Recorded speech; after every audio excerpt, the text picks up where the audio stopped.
L'appel à projet a pour objectif de mobiliser les forces du terrain, qui doit associer évidemment les établissements scolaires, de l'école élémentaire au lycée, doit associer les collectivités territoriales pour concevoir un projet de formation, de recherche et d'animation numérique. Donc formation, on voit bien ce que ça signifie, c'est la formation des élèves, la formation des profs, la formation continue.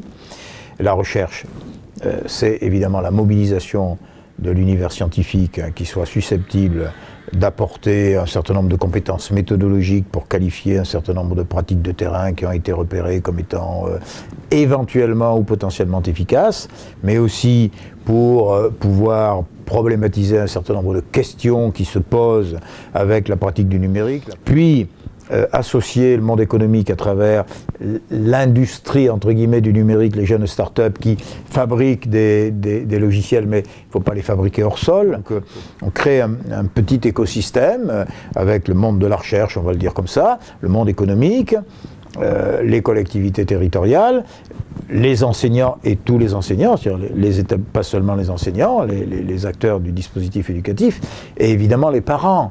Alors les parents, dans le projet, pas eux qui vont porter le projet, mais il est important que si on crée un espace de formation, de recherche et d'animation numérique, l'animation numérique doit en quelque sorte sortir un peu de l'école. La relation avec les parents peut en être modifiée, puisque évidemment avec le numérique on travaille dans l'école, et hors de l'école, et en relation éventuellement avec l'école quand on n'est pas dans l'école. Au fond, si on définit un territoire, on ne fait pas un projet pour une académie, on fait des projets dans une académie, avec un pilotage académique, avec l'engagement du premier responsable pédagogique de l'académie, à savoir le recteur.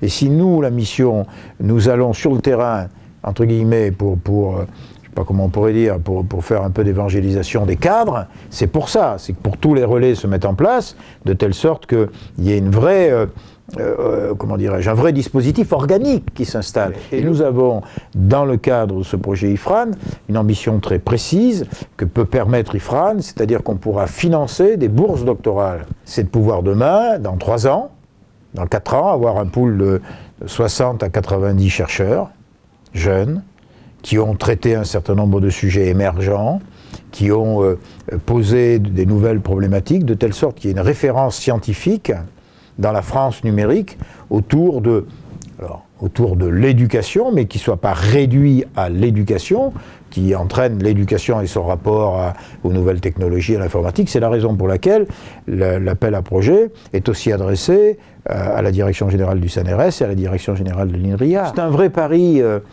C'est un vrai pari sur, je vais dire ça comme ça, parce que la recherche et l'éducation, même si tout le monde dit oui, ça a des liens, etc., enfin institutionnellement ça en a peu, quoi.